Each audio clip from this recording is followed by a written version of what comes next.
Hey guys, it's your old pal Scenable here, and welcome to a new hot and fresh video straight from the oven. So, what's this one about?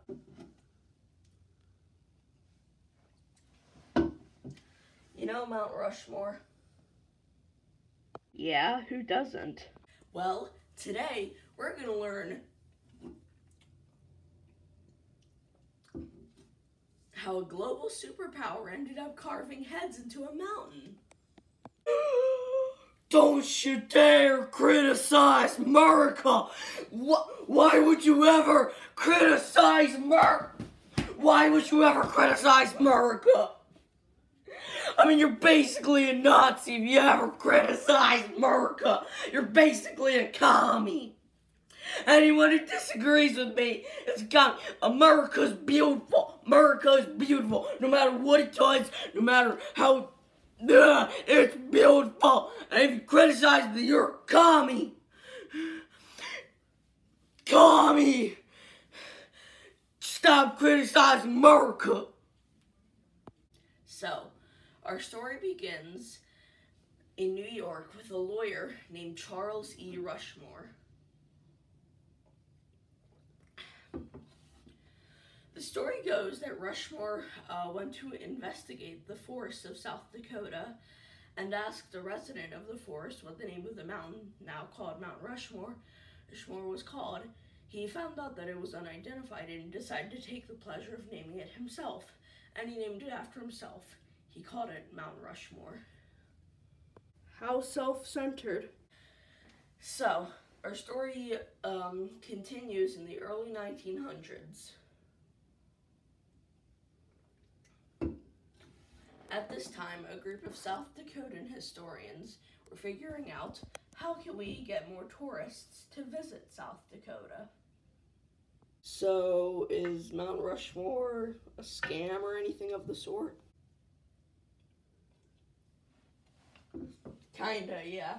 So anyways, one of these historians began working with an artist named Gutzon Borglum. And yes, Gutzon Borglum. Gutzon Borglum. That is a weird name, but remember it. I don't know how. It's so weird that you probably want to forget it, but, you know, whatever. So, they took some stolen Native American land. Remember that, it comes back later. And they began working on it in 1927.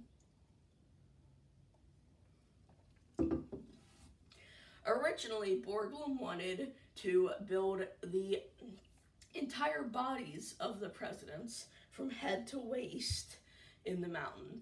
And that's not the craziest part. There's more.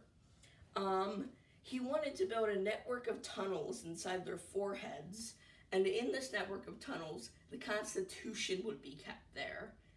Yes, he wanted to put the Constitution inside a random mountain named after a random lawyer in South Dakota. That's insane. This whole story is crazy. Now, there are only two reasons this did not happen. One, World War II, which broke out in 1939, broke out during the construction of the project, and that greatly strictened America's budget. The second reason this didn't happen is that Borglum died in 1941, which was when the project was finished. But the only reason it was finished then was because after he was dead, the workers just decided, alright, we're done, since the heads were done, but nothing else was done. Oh.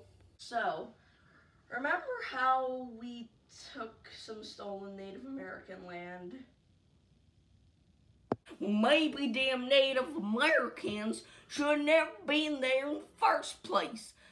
Then when we came over, that land would have been rightfully ours, as it always has been, but then we wouldn't have to be fighting these Native Americans over it. This is our land because we're white. Well, in 1982,